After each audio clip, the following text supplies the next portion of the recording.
서로 축복하겠습니다. 당신은 약하지만 주님은 강하십니다. 하나님의 도우심이 당신의 대책입니다. 할렐루야. 오늘은 제 8차 특세 10번째 시간입니다. 오늘은 인생의 위기를 잘 대처한 다윗이라는 제목으로 하나님의 말씀을 전하도록 하겠습니다. 특세 10번째 시간인 오늘 우리가 만날 사람이 누구인지 아시겠죠? 다윗입니다. 우리가 나름 많이 알고 있는 그 다윗 말입니다. 여러분이 알고 있는 대로 다윗은 이스라엘의 제2대 왕이었습니다. 그가 왕이 되어 이스라엘을 다스릴 때 이스라엘은 역사상 최대의 전성기를 누렸습니다. 오늘날에도 이스라엘 사람들이 이 다윗 시대의 그 영광을 늘 꿈꾸고 그리워하고 그런 시대가 다시 오기를 고대하는 마음으로 살아가고 있거든요. 그만큼 다윗이라는 사람은 대단한 사람이었습니다. 그런 다윗이지만 다윗에게도 어렵고 힘든 시절 분명히 있었습니다. 오늘 주신 말씀도 그런 시절에 속하는 말씀인데요. 다윗이 아직 왕이 되지 못한 때입니다. 왕은 고사하고 시도 때도 없이 자신을 죽이려고 하는 사울 왕 때문에 다윗이 적국인 블레셋으로 망명해서 지내던 아주 고달픈 시절에 겪었던 일을 오늘 본문이 우리에게 보여주고 있는 것입니다.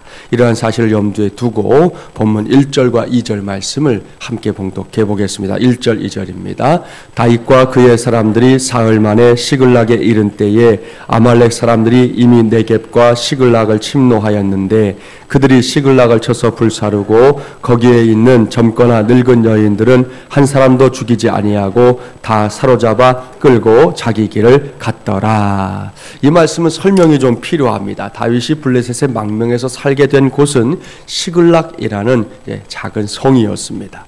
다윗은 아기스 왕의 배려로 이 성에서 수하들과 함께 살고 있었는데요. 그러던 어느 날 블레셋과 조국인 이스라엘 사이에서 전쟁이 일어납니다. 다윗과 수하들은 비록 우리의 조국을 향한 전쟁이었지만 또 망명국에 와 있으니까요. 울며 겨자를 먹는 심정으로 그 전쟁에 참전하기 위해 시글락 성을 떠나게 됩니다. 그런데 그야말로 불행 중 다행으로 아기스 왕의 수하들이 다윗이 이 전쟁에 참전하는 것을 싫어했습니다. 저 다윗을 어떻게 믿느냐는 거죠. 지금은 망명 와서 우리와 함께 살고 있긴 하지만 저 사람도 이스라엘 사람이고 또 알다시피 골리앗을 쳐서 죽인 그런 사람 아니냐. 어떻게 우리와 함께 전쟁터에 가서 우리의 편이 되어 싸우겠느냐. 마음이 변하면 오히려 우리한테 독이 될 것이다. 이 아기스 왕의 부하들이 벌떼처럼 일어나서 절대로 용납할 수 없다고 말하게 됩니다. 결국은 아기스 왕이 마음을 접고 다윗을 돌려보내게 되는 것이죠. 그래서 이제 오늘 말씀 보니까 사흘 길에 걸려서 다시금 시글락성에 돌아오게 됐다. 그렇게 오늘 본문이 말씀하고 있는 거예요. 그 다음에 일이지 오늘 본문인데 다윗과 그 수하들이 이스라엘과 전쟁을 치르러 다녀오는 동안 큰일이 벌어졌습니다. 그것은 다윗의 거점이었던 시글락 성이 아말렉 족속에 의해 공격을 받은 것입니다. 이놈의 아말렉 족속은 하여튼 모세 시대부터 이스라엘과는 적대적인 관계에 놓여 있는 그런 이방 족속인데요. 이번에는 다윗이 자리를 비운 사이 그 틈을 타서 아주 비겁하게 시글락 성에 쳐들어왔던 것입니다. 그들은 시글락 성을 인정사정 없이 짓밟았습니다. 성을 불살랐습니다. 성 안에 남아있었던 여인들과 어린 자녀들을 몽땅 다 포로로 끌고 가버렸습니다. 여기서 우리는 오늘 나누고 있는 말씀의 제목을 떠올려야 합니다. 인생의 위기를 잘 대처한 다윗, 바로 이 제목 말입니다. 여기서 먼저 위기라는 단어에 관심을 가져야 합니다. 이 땅에 살고 있는 대부분의 사람들이 위기라는 단어를 부정적인 단어로만 인식합니다. 당장 큰일이 일어날 것 같은 그 무엇을 가리켜서 우리는 위기다 그런 표현을 자주 사용하는데요. 그 위기는 그렇게 일방통행적인 단어가 아니다라는 것입니다. 이 위기는 위험과 기회가 함께 공존하는, 그러니까 쌍방통행적인 그리고 매우 중립적인 단어라는 사실을 분명하게 알아야 합니다. 따라서 이 위기는 잘못 관리하면 그것이 우리의 인생을 위험의 나락에 떨어뜨릴 수 있는 것이 되지만 동시에 그 위기를 잘 관리하면 도리어 우리 인생에 있어서 둘도 없는 기회가 될 수 있는 그런 상태, 이 두 가지가 함께 있는 상태를 총칭해서 위기라고 말한다는 것입니다. 이런 관점에서 지금 다윗의 모습을 살펴봐야 합니다. 오늘 주신 말씀 속에서 다윗이 놓여있는 형편이 바로 위기의 상태이기 때문입니다. 처음에 다윗은 홀로 다녔어요. 사울왕의 눈을 피해 이곳저곳을 혈혈단신으로 다녔습니다. 그런데 언제부턴가 사람들이 다윗을 따르기 시작합니다. 그렇게 시작된 일이 이제는 어느덧 600명의 수하를 거느리는 지도자가 되어버린 것입니다. 그러니 다윗은 이제 혼자서 자기 몸만 책임질 수 없는 많은 이들을 거느려야 하는 처지가 된 것입니다. 자신의 수하들은 물론이고 그들의 이제 가족들까지 책임져야 하는 위치에 서게 된 것이지요. 그런데 전쟁터에 다녀온 사이에 시글락성이 완전히 봉변을 당했습니다. 다윗의 가족들만이 아니라 수하들의 가족들까지 몽땅 다 아말렉 족속의 포로가 되고 말았지 않습니까? 이것이 지금 다윗이 놓여 있는 위기입니다. 이 위기를 어떻게 해야 되겠습니까? 앞서 위기는 위험과 기회가 공존하는 쌍방통행적인 단어라고 말씀을 드렸습니다. 이런 상황 속에서 그 위기를 어떻게 처리하느냐, 그 위기에 어떻게 대처하느냐가 이후에 이 명암을 구분하는 기준이 된다는 말씀이에요. 이러한 사실을 염두에 두고 다윗이 자신에게 닥친 위기를 어떻게 처리했는지 이제부터 보도록 하겠습니다. 본문 6절 말씀 함께 봉독합니다. 6절입니다. 백성들이 자녀들 때문에 마음이 슬퍼서 다윗을 돌로 치자 하니 다윗이 크게 다급하였으나 그의 하나님 여호와를 힘입고 용기를 얻었더라. 아멘.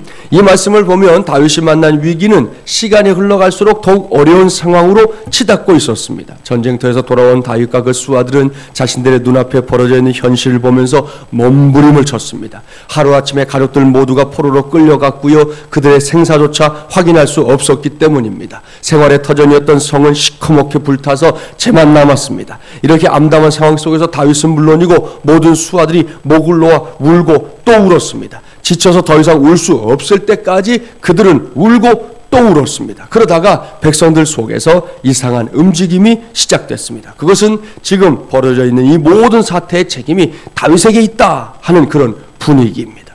다윗의 지도력에 문제가 있어서 다윗이 잘못된 결정을 했기 때문에 지금 이렇게 참담한 일들이 벌어지게 되었다는 것이죠. 얼마나 기가 막힐 노릇입니까?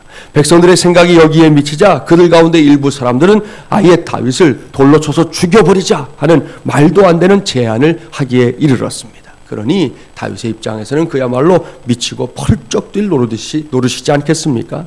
이렇게 다윗을 찾아온 위기는 시간이 흘러가면서 사그러진 것이 아니라 도리어 더 고조되고 있었습니다. 그때 다윗이 자신이 처해 있었던 위기를 어떻게 대처했느냐?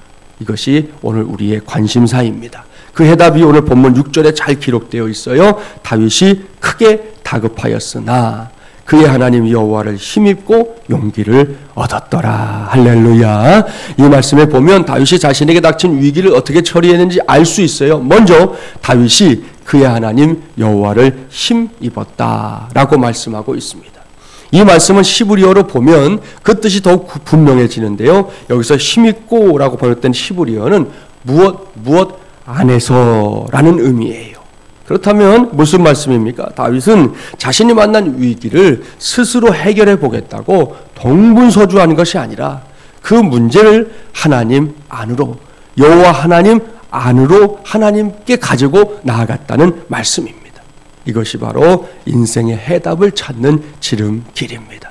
아울러 인생의 위기를 해결하는 데 있어서 저도 여러분도 가장 먼저 기억해야 할, 가장 먼저 떠올려야 할 영적인 시기입니다. 그리할 때 우리 하나님 역시 하나님의 역사하심을 우리에게도 보여주실 줄 믿습니다. 이런 관점에서 본다면 저와 여러분이 인생을 살아가면서 만나는 위기 속에는 분명히 유익이 있다는 것을 알 수 있습니다. 얼마 전에도 우리 이수연 집사님, 전현식 성도님의 이야기를 전해드리면서 말씀드렸잖아요. 그 집사님이 오래 신앙생활 하는 한 분인데 이번에 남편이 이렇게 쓰러지는 일을 통해서 깨달았다는 거죠. 고난에도 유익이 있다는 말 성경에서도 봤고 들어도 봤는데 체험을 하니까 그 말씀이 진짜더라는 거예요.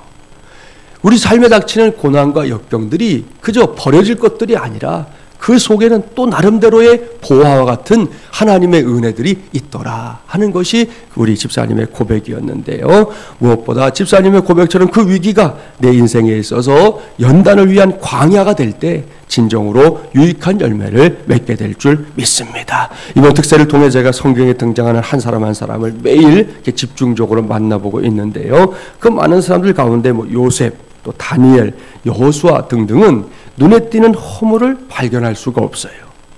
그러면 정말로 그 사람들이 눈에 띄는 허물이 전혀 없었겠느냐? 그건 아닙니다.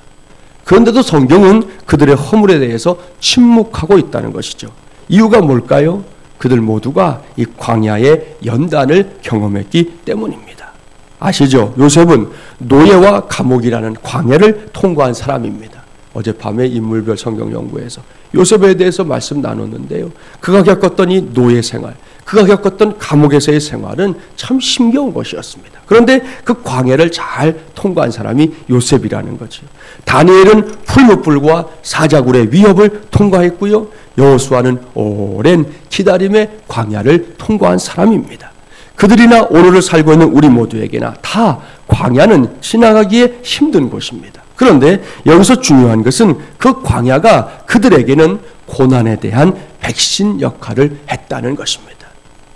이번에 지난 겨울 독감 백신이 예측이 잘못됐다면서요.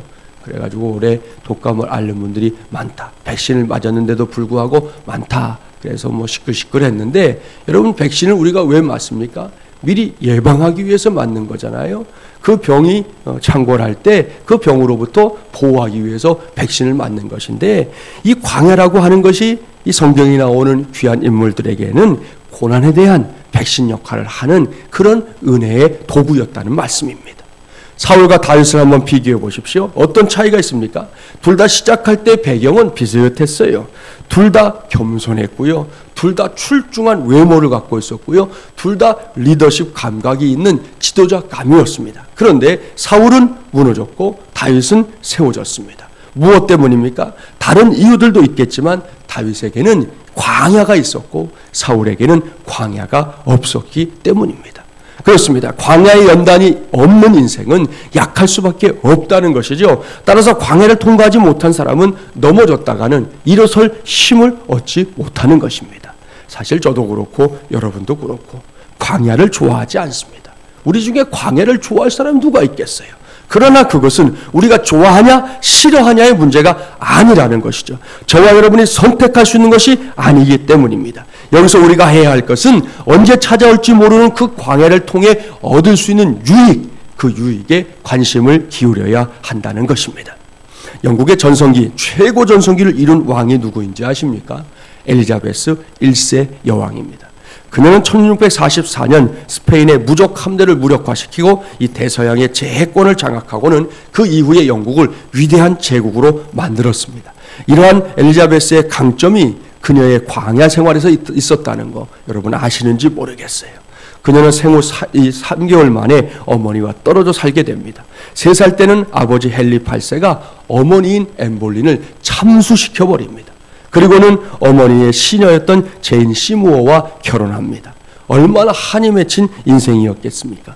이후 피해 여왕 메리라고 불렸던 언니 메리가 왕위에 올라가는데 메리는 왕위에 올라가자마자 자기의 동생인 이 엘리자베스가 백성들이 좋아하는 걸 알고는 런던 탑에다가 가둬버립니다.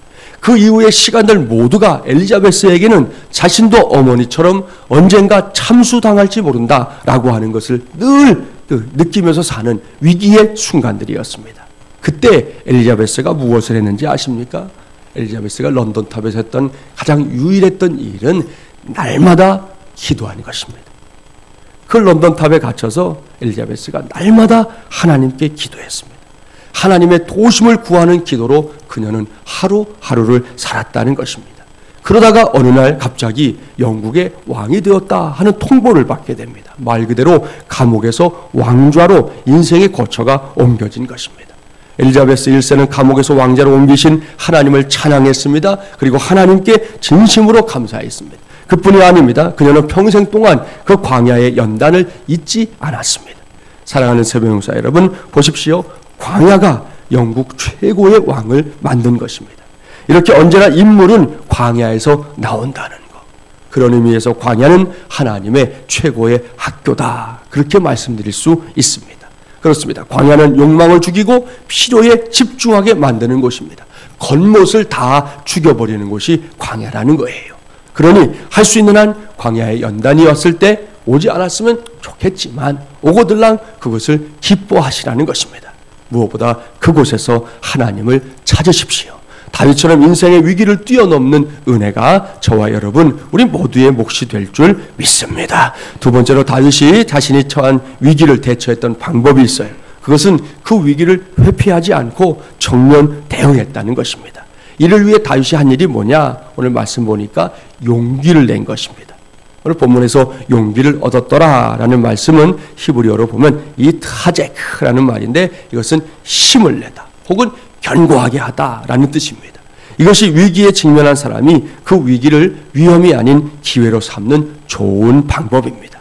그렇습니다. 위기 앞에서 꼬리부터 내려버리면 그야말로 아무것도 할 수 없습니다. 전이상실하면 아무것도 할 수 없다는 거 아시잖아요. 도망치기 시작하면 그 위기가 더욱 큰 덫이 되어서 우리를 삼켜버리고 맙니다. 따라서 힘들 때일수록 문제가 생겼을 때일수록 더 정신을 바짝 차려야 합니다.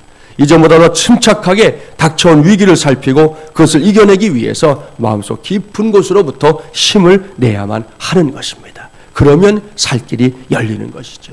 특별히 오늘 다윗처럼 하나님을 힘입어 용기를 내는 일이 중요한 것입니다. 그리할 때 하나님께서는 우리에게도 살 길을 열어주실 줄 믿습니다. 이러한 영적인 원리가 오늘 우리의 삶에 필요하다는 것이에요. 그 민들레 영토라는 프랜차이즈 사업장 가보신 분도 계시고 들어본 분도 있을 텐데 그 사업장의 오너 되시는 분이 예전에 잠시 목회자로 사역을 했었던 우리 교단 장신대를 졸업하고 우리 교단의 목사로서 사역을 했었던 지승용 씨라고 하는 분이에요. 지금은 이제 목회를 하지 않으니까요. 그분이 쓴 민들레 영토에 핀 사랑이라는 책이 있어요. 그 가게 가면 이렇게 나눠주는 책 중에 한 권인데 그 책을 보니까 지승용 씨의 집안이 어려움을 겪었던 때의 일이 고스란히 실려 있습니다. 집안이요 다 망하고 사방에 아시죠? 이 빨간 딱지 더덕더덕 붙고 그래서 괴로운 마음으로 잠이 들었던 그가 새벽 화장실에 가기 위해 일어났을 때 아버지의 방에 불이 켜져 있는 것을 보고 아버지가 괴로우셔서 이 밤을 새우시는 게 아닌가 하고는 가만히 가서 문을 살짝 열고 안을 들여다보니까 뜻밖에도 아버지는 언제나 그랬던 것처럼 단정히 앉아서 책을 읽고 계신 것이 보였답니다. 그런 아버지를 보고는 아들의 입장에서는 그래도 마음이 든든했고요. 그날 밤 걱정이 사라지고 단잠을 잘 수 있었다. 그렇게 쓰고 있습니다. 그 아버지가 이제 그렇게 어려운 상황에서 하루는 아들을 불러서 이야기를 합니다. 이런 이야기였어요. 아들아, 사람들은 내가 이제 망했다고 하는구나. 망했으니 불행하겠지. 하지만 반드시 그런 것은 아니란다. 지금까지는 돈을 벌어 재산을 모으는 재미로 그것이 행복한 줄 알고 살아왔다. 하지만 이제부터는 나 때문에 피해를 입은 사람들에게 빚을 갚는 일을 즐거움으로 알고 살 작정이다. 물론 너희들이 고생이 되겠지만 이것을 알아야 한다. 기쁨이란 즐거울 때만 오는 것은 아니란다. 망할 때도 즐거울 수 있단다. 빚을 갚는 것도 행복하다고 생각하면 즐거울 수 있단다. 무엇보다 우리에게는 믿음이 있지 않니? 우리가 믿음으로 지금의 이 일들을 하나님의 힘을 입어서 잘 해결해 나가면 우리도 반드시 또 즐거운 날이 올 것이다 하고 아들에게 당부해 주었다는 겁니다. 대단한 아버지예요. 지승용 씨는 믿음의 선배였던 아버지의 이 말에 부정적이었던 그의 인생관이 완전히 바뀌게 되었다 하고 고백합니다. 그날 이 자기 속에서 일어난 지진과도 같은 그런 경험을 이분이 쓰고 있는 것입니다. 얼마나 멋지고 귀한 일입니까? 사랑하는 새벽영사 여러분, 우리 역시 이런 믿음 가져야 합니다. 특별히 우리의 자녀손들이 지켜보는 가운데 어떠한 형편에서도 굴하지 않는 당당한 부모, 어떠한 경우에도 어깨가 처지지 않는 당당한 부모, 끊임없이 발전하기 위해서 노력하는 부모, 그리고 무엇보다 요즘 같은 때는 자녀들 앞에서도 여러분, 이 세상에는 돈보다 더 귀한 것이 많이 있다 하는 사실을 실제로 보여줄 수 있는 부모, 무엇보다 내가 너희들에게 물려주고 싶어하는 영순위의 유산은 다름 아닌 하나님을 경외하는 신앙, 예수 그리스도를 구세주로 믿고 따라가는 신앙이라는 것을 확실하게 가르쳐주는 부모들이 되기를 간절히 바랍니다. 그것이 우리의 자녀손들에게 그들의 인생에 가장 큰 복이 될 것이고요. 또 그들도 살다 보면 원하지 않는 위기를 만날 때가 있을 거 아닙니까? 그 위기를 위험의 나락으로 삼는 것이 아니라 기회로 삼아 다시금 날아오르는 그런 우리 자녀들이 될 줄 믿습니다. 여기까지가 오늘 우리에게 주신 말씀이에요. 이 새벽에는 다른 거 다 잊어버려도 6절 하반절 말씀만큼은 꽉 붙잡고 기도하기 바랍니다. 다윗이 크게 다급하였으나 그의 하나님 여호와를 힘입고 용기를 얻었더라. 오늘 말씀 이후를 읽어보면 결국 다윗이 아말렉 족속의 뒤를 쫓아갑니다. 그리고 그 전쟁에서 아말렉 족속이 데려갔던 포로들을 다 데리고 다시금 금이 환영하는 것으로 이 사건이 매듭지어지는 것을 볼 수 있습니다. 이것이 오늘 우리가 확인할 수 있는 다윗의 삶입니다. 그러니 말씀대로 자신이 처해 있었던 인생의 위기를 제대로 대처했습니다. 이전보다 더 나은 열매를, 더 나은 복을, 더 큰 은혜를 덧입게 되었습니다. 이제는 저와 여러분의 차례입니다. 오늘도 새벽을 깨우며 기도하는 모든 새벽 응사들이 믿음 안에서 이 말씀을 꽉 붙잡는 것은 물론이고 이 말씀을 붙잡고 기도함으로 다윗이 누렸던 복을 그대로 받아 누리는 저와 여러분 우리 모두가 되기를 주님의 이름으로 간절히 축원합니다.